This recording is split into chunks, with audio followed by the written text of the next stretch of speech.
Robinson Crusoe by Daniel Dafoe. Chapter 5. Builds a House. The Journal. September 30th, 1659.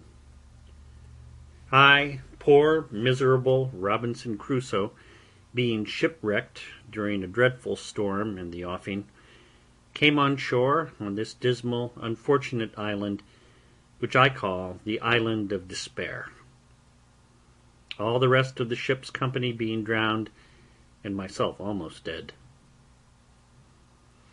All the rest of the day I spent in afflicting myself at the dismal circumstances I was brought to. That is, I had neither food, house, clothes, weapon, nor place to fly to, and in despair of any relief, saw nothing but death before me, either that I should be devoured by wild beasts, murdered by savages, or starved to death for want of food. At the approach of night, I slept in a tree for fear of wild creatures, but slept soundly, though it rained all night. October 1st. In the morning I saw, to my great surprise, the ship had floated with the high tide, and was driven on shore again, much nearer the island, which, as it was some comfort, on one hand, for seeing her set upright and not broken to pieces, I hoped, if the wind abated, I might get on board, and get some food and necessaries out of her for my relief.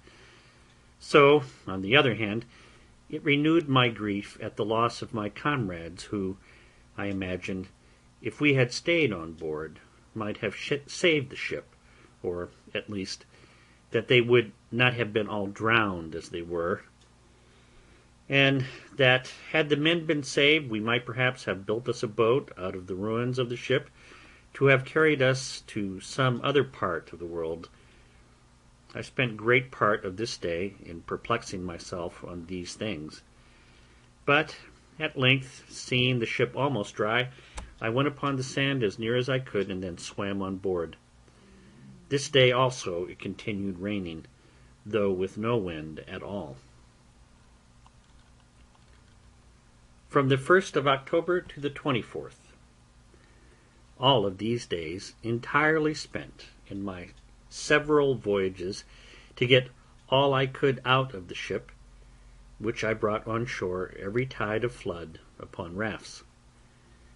Much rain also in the days, though with some intervals of fair weather, but it seems this was the rainy season. October 20th. I overset my raft and all the goods I had got upon it, but being in shoal water, and the things being chiefly heavy, I recovered many of them when the tide was out.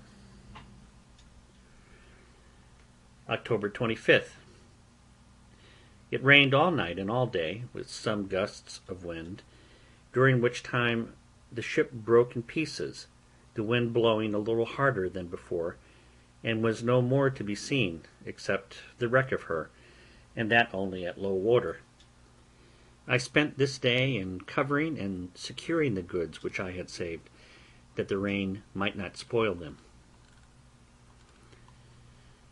October 26th.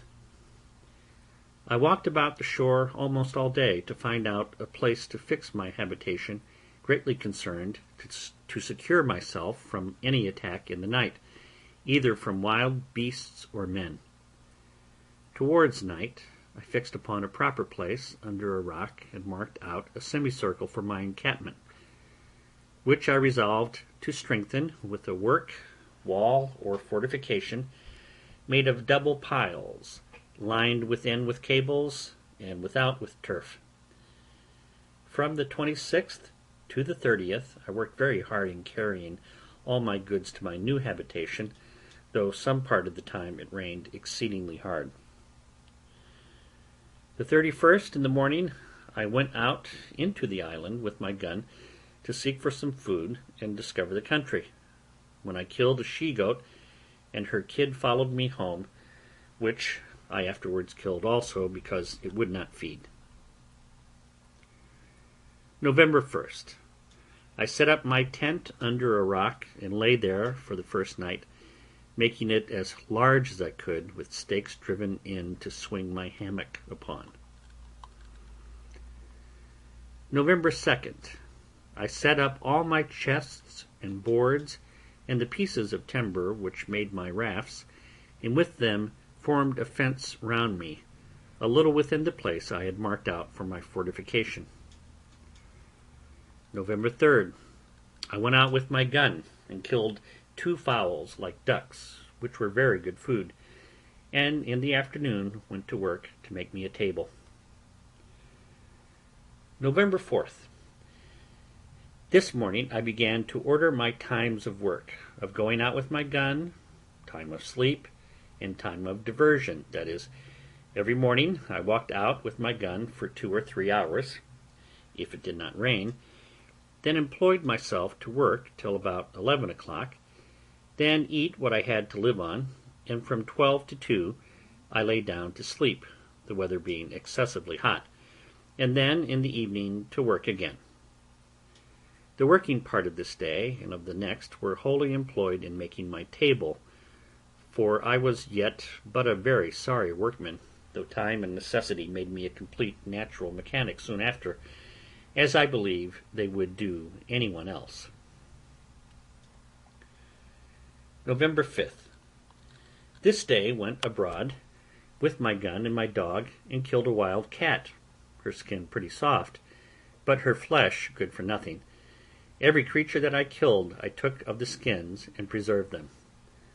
Coming back to the seashore, I saw many sorts of sea fowls, which I did not understand, but was surprised and almost frightened with 2 or 3 seals, which, while I was gazing at, not well knowing what they were, got into the sea and escaped me for that time. November 6th. After my morning walk, I went to work with my table again and finished it, though not by my liking, nor was it long before I learned to mend it. November 7th. Now it began to be settled fair weather. The 7th, 8th, 9th, and 10th, and part of the 12th, and the 11th, was Sunday, I took wholly up to make me a chair, and with much ado brought it to a tolerable shape, but never to please me, and even in the making I pulled it in pieces several times. Note: I soon neglected my keeping Sundays, for, omitting my mark for them on my post, I forgot which was which. November 13th. This day it rained, which refreshed me exceedingly, and cooled the earth, but it was accompanied with terrible thunder and lightning, which frightened me dreadfully, for fear of my powder. As soon as it was over, I resolved to separate my stock of powder into as many little parcels as possible, that it might not be in danger. November 14th, 15th, and 16th.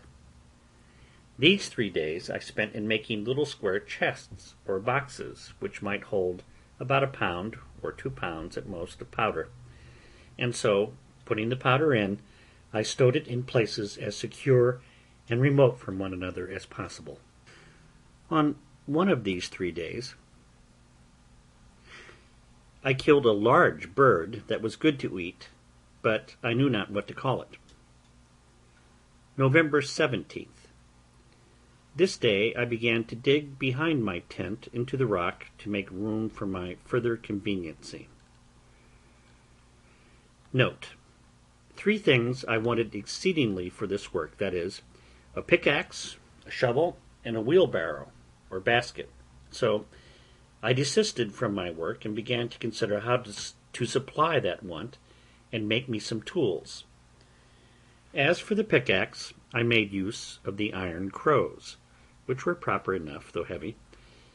But the next thing was a shovel or spade.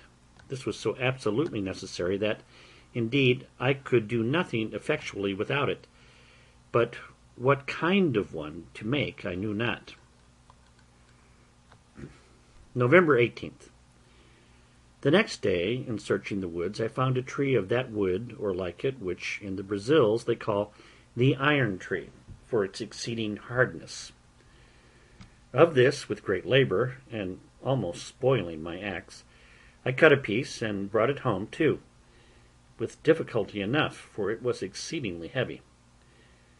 The excessive hardness of the wood, and my having no other way, made me a long while upon this machine, for I worked it effectually by little and little into the form of a shovel or spade, the handle exactly shaped like ours in England, only that the board part, having no iron shod upon it at the bottom, it would not last me for so long.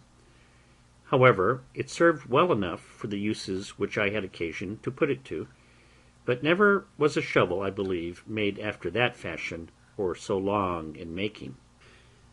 I was still deficient, for I wanted a basket or a wheelbarrow.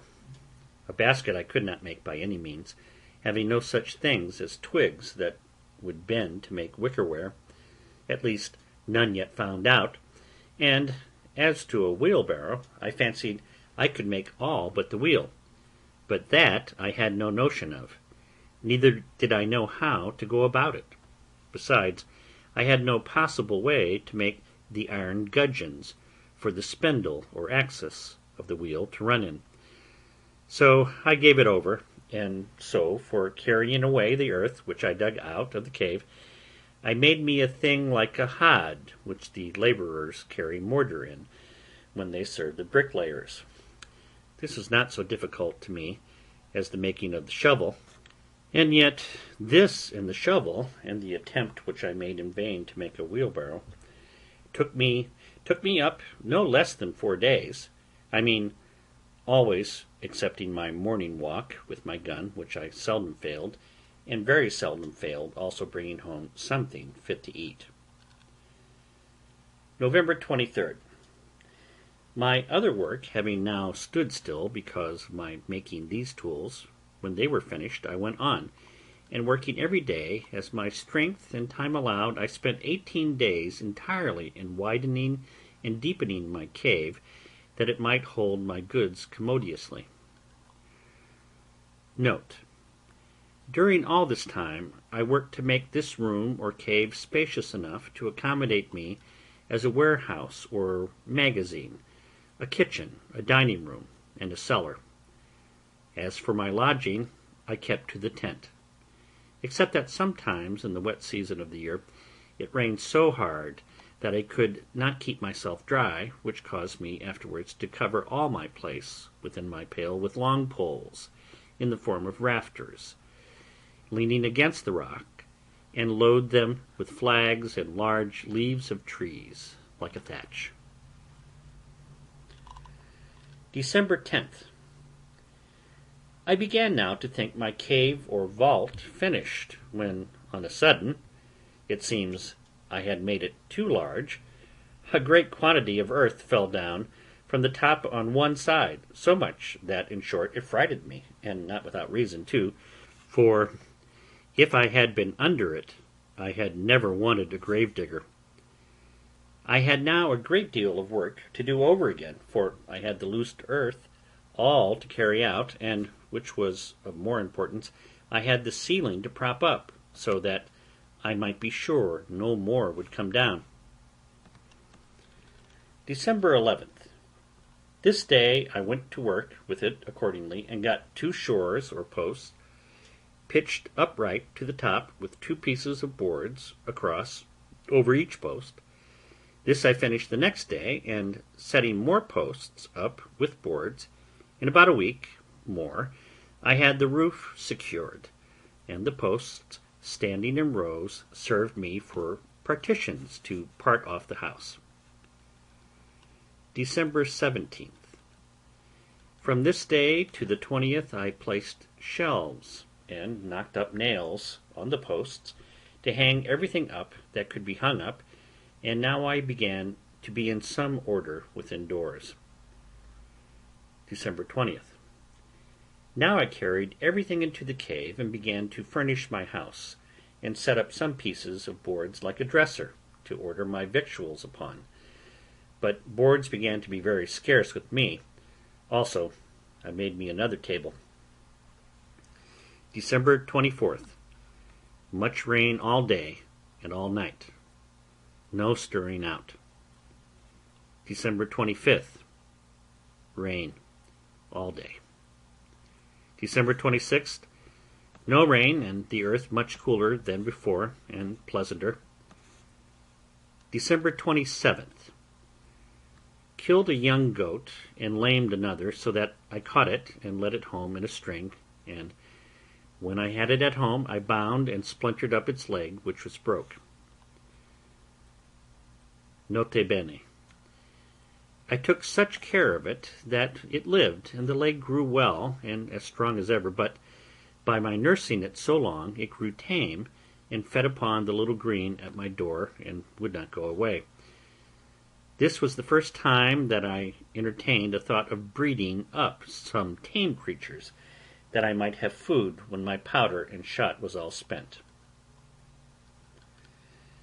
December 28th, 29th, 30th, and 31st. Great heats, and no breeze, so that there was no stirring abroad, except in the evening for food. This time I spent in putting all my things in order within doors. January 1st. Very hot still, but I went abroad early and late with my gun, and lay still in the middle of the day. This evening, going farther into the valleys, which lay towards the centre of the island, I found there were plenty of goats, though exceedingly shy, and hard to come at. However, I resolved to try if I could not bring my dog to hunt them down. January 2nd. Accordingly, the next day I went out with my dog, and set him upon the goats, but I was mistaken, for they all faced about upon the dog, and he knew his danger too well, for he would not come near them. January 3rd. I began my fence or wall, which, being still jealous of my being attacked by somebody, I resolved to make very thick and strong. Note bene. This wall being described before, I purposely omit what was said in the journal. It is sufficient to observe that I was no less time than from the 2nd of January to the 14th of April working, finishing, and perfecting this wall, though it was no more than about 24 yards in length, being a half circle from one place in the rock to another place, about 8 yards from it, the door of the cave being in the centre behind it.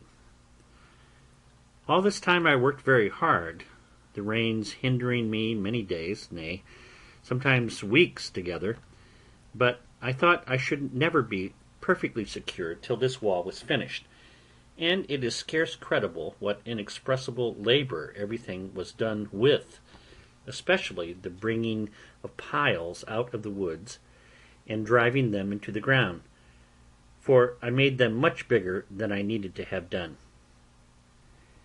When this wall was finished, and the outside double-fenced, with the turf wall raised up close to it, I perceived myself that if any people were to come on shore there, they would not perceive anything like a habitation, and it was very well I did so, as may be observed hereafter, upon a very remarkable occasion.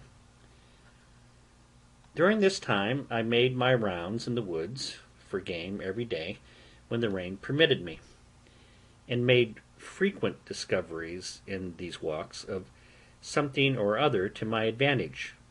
Particularly, I found a kind of wild pigeons, which build, not as wood pigeons in a tree, but rather as house pigeons in the holes of the rocks, and, taking some young ones, I endeavoured to bring them up tame, and did so.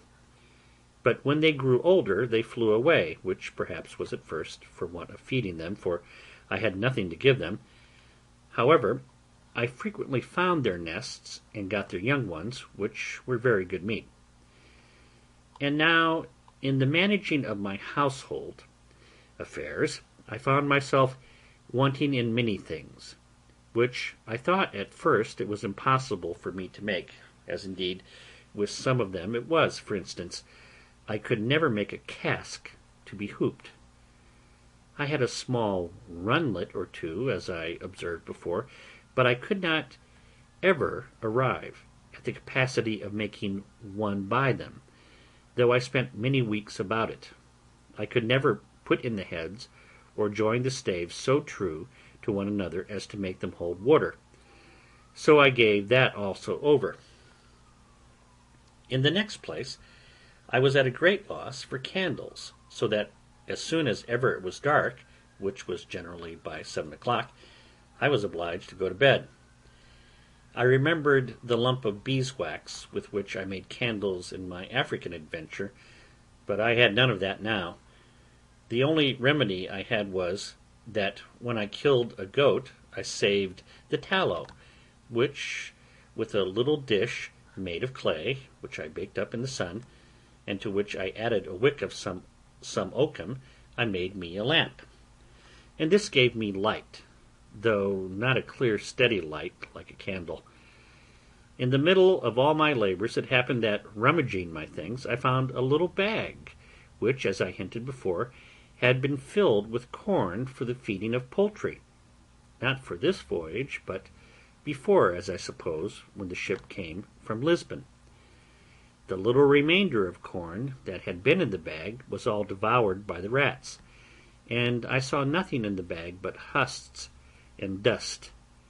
And being willing to have the bag for some other use, I think it was to put my powder in, when I divided it for fear of the lightning, or some such use, I shook the husks of corn out of it on one side of my fortification under the rock. It was a little before the great rains just now mentioned that I threw this stuff away, taking no notice, and not so much as remembering that I had thrown anything there, when, about a month after, or thereabouts, I saw some few stalks of something green shooting out of the ground, which I fancied might be some plant I had not seen. But I was surprised and perfectly astonished when, after a little longer time, I saw about 10 or 12 ears come out, which were perfect green barley, of the same kind as our European, nay, as our English barley. It is impossible to express the astonishment and confusion of my thoughts on this occasion. I had hitherto acted upon no religious foundation at all.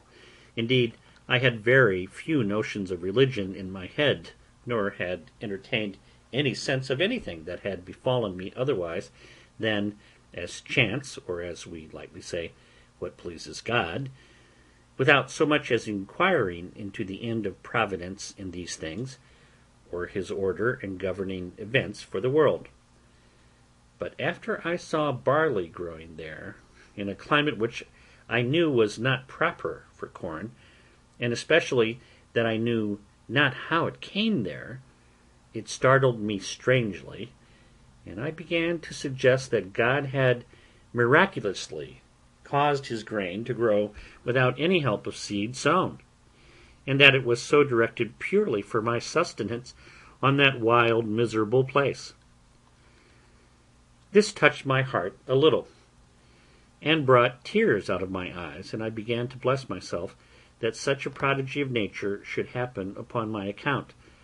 And this was the more strange to me, because I saw near it still, all along by the side of the rock, some other straggling stalks, which proved to be stalks of rice, and which I knew because I had seen it grow in Africa when I was ashore there.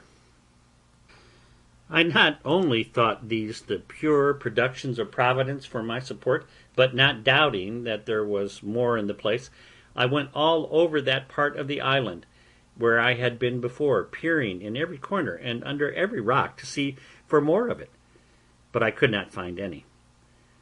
At last it occurred to my thoughts that I shook a bag of chicken's meat out in that place, and then the wonder began to cease, and I must confess my religious thankfulness to God's providence began to abate too, upon the discovering that all this was nothing but what was common, though I ought to have been as thankful for so strange and unforeseen a providence as if it had been miraculous, for It was really the work of Providence to me that should order or appoint that 10 or 12 grains of corn should remain unspoiled when the rats had destroyed all the rest, as if it had been dropped from heaven, as also that I should throw it out in that particular place, where, it being in the shade of a high rock, it sprang up immediately, whereas if I had thrown it anywhere else at that time,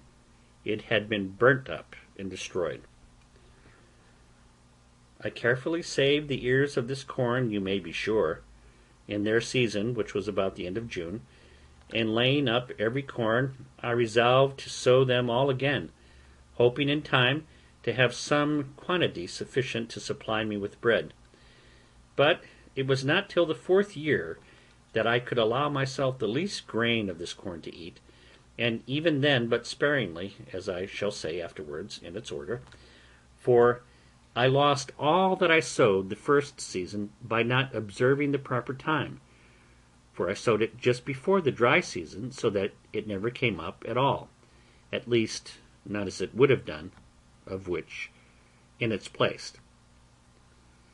Besides this barley, there were, as above, 20 or 30 stalks of rice, which I preserved with the same care and for the same use, or to the same purpose, to make me bread, or rather food, for I found ways to cook it without baking, though I did that also after some time. But to return to my journal. I worked excessive hard these 3 or 4 months to get my wall done, and the 14th of April I closed it up, contriving to go into it, not by a door, but over the wall by a ladder, that there might be no sign on the outside of my habitation. April 16th. I finished my ladder, so I went up the ladder to the top and then pulled it up after me and let it down in the inside. This was a complete enclosure to me, for within I had room enough, and nothing could come at me from without, unless it could first mount my wall. The very next day, after this wall was finished, I had almost all my labor overthrown at once, and myself killed. The case was this. As I was busy in the inside, behind my tent, just at the entrance into my cave, I was terribly frighted with a most dreadful surprising thing indeed, for all of a sudden I found the earth come crumbling down from the roof of my cave, and from the edge of the hill over my head, and 2 of the posts I had set up in the cave cracked in a frightful manner. I was heartily scared, but thought nothing of it, of what was really the cause, only thinking that the top of my cave had fallen in, as some of it had done before, and for fear I should be buried in it, I ran forward to my ladder, and not thinking myself safe there neither, I got over my wall for fear of the pieces of the hill which I expected might roll down upon me. I had no sooner stepped to ground than I plainly saw it was a terrible earthquake, for the ground I stood on shook 3 times at about 8 minutes' distance, with 3 such shocks as would have overturned the strongest building that could be supposed to have stood on the earth, and a great piece of the top of a rock, which stood about half a mile from me, next to the sea, fell down with such a terrible noise as I never heard in all my life. I perceived also the very sea was put into violent motion by it, and I believe the shocks were stronger under the water than on the island. I was so much amazed with the thing itself, having never felt the like, nor discoursed with any one that had, that I was like one dead or stupefied, and the motion of the earth made my stomach sick, like one that was tossed at sea, but the noise of the falling of the rock awakened me, as it were, and rousing me from the stupefied condition I was in, filled me with horror, and I thought of nothing then but the hill falling upon my tent, and all my household goods, and burying all at once, and this sunk my very soul within me a second time. After the third shock was over, and I felt no more for some time, I began to take courage, and yet I had not heart enough to go over my wall again, for fear of being buried alive, but sat still upon the ground, greatly cast down and disconsolate, not knowing what to do. All this while I had not the least serious religious thought, nothing but the common, "Lord, have mercy upon me," and when it was over, that went away too. While I sat thus, I found the air overcast and grow cloudy, and as if it would rain. Soon after that the wind arose by little and little, so that in less than half an hour it blew a most dreadful hurricane. The sea was all of a sudden covered over with foam and froth. The shore was covered with the breach of the water. The trees were torn up by the roots, and a terrible storm it was. This held about 3 hours, and then began to abate, and in 2 hours more it was quite calm, and began to rain very hard.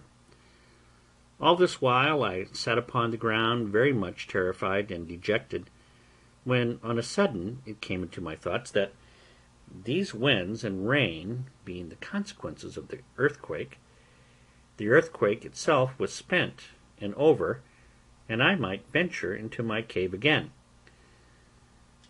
With this thought my spirits began to revive, and, the rain also helping to persuade me, I went in and sat down in my tent.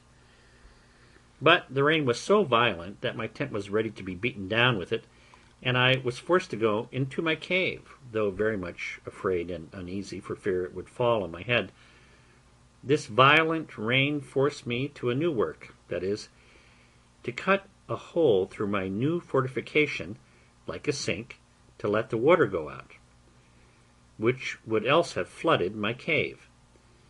After I had been in my cave for some time, and found still no more shocks of the earthquake follow, I began to be more composed, and now, to support my spirits, which indeed wanted it very much, I went to my little store and took a small sup of rum, which, however, I did then and always very sparingly, knowing I could have no more when that was gone. It continued raining all that night and great part of the day, so that I could not stir abroad. But my mind being more composed, I began to think of what I had best do, concluding that if the island was subject to these earthquakes, there would be no living for me in the cave, but I must consider of building a little hut in an open space, which I might surround with a wall, as I had done before, and so make myself secure from wild beasts or men.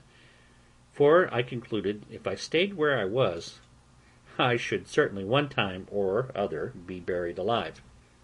With these thoughts, I resolved to remove my tent from the place where it stood, which was just under the hanging precipice of the hill, and which, if it should be shaken again, would certainly fall upon my tent, and I spent the next 2 days, being the 19th and 20th of April, in contriving where and how to remove my habitation.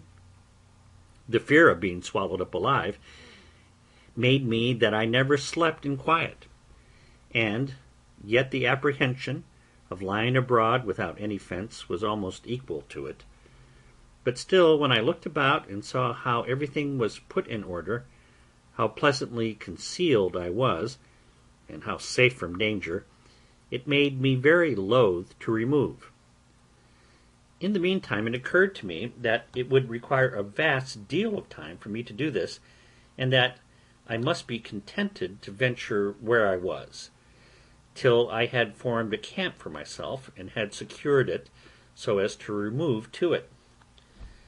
So with this resolution I composed myself for a time, and resolved that I would go to work with all speed to build me a wall with piles and cables, etc., in a circle, as before, and set my tent up in it when it was finished, but that I would venture to stay where I was till it was finished, and fit to remove. This was the 21st.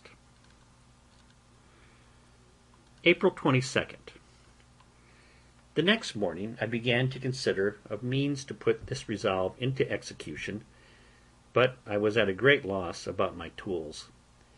I had 3 large axes and abundance of hatchets, for we carried the hatchets for traffic with the Indians, but with much chopping and cutting knotty hard wood, they were all full of notches and dull, and though I had a grindstone, I could not turn it and grind my tools too.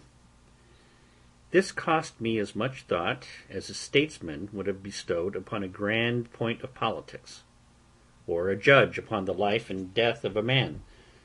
At length I contrived a wheel with a string, to turn it with my foot, that I might have both my hands at liberty.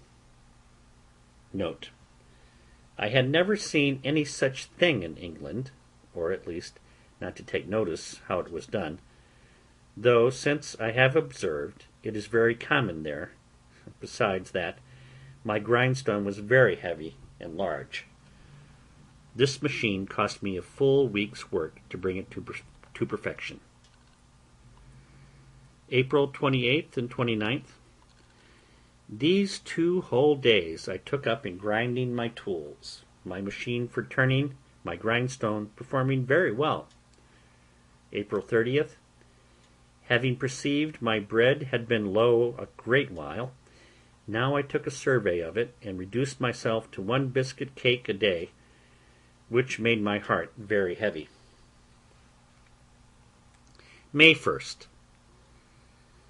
In the morning, looking towards the seaside, the tide being low, I saw something lie on the shore, bigger than ordinary, and it looked like a cask. When I came to it, I found a small barrel and 2 or 3 pieces of the wreck of the ship, which were driven on shore by the late hurricane, and looking towards the wreck itself, I thought it seemed to lie higher out of the water than it used to. I examined the barrel, which was driven on shore, and soon found that it was a barrel of gunpowder, but it had taken water, and the powder was caked as hard as a stone.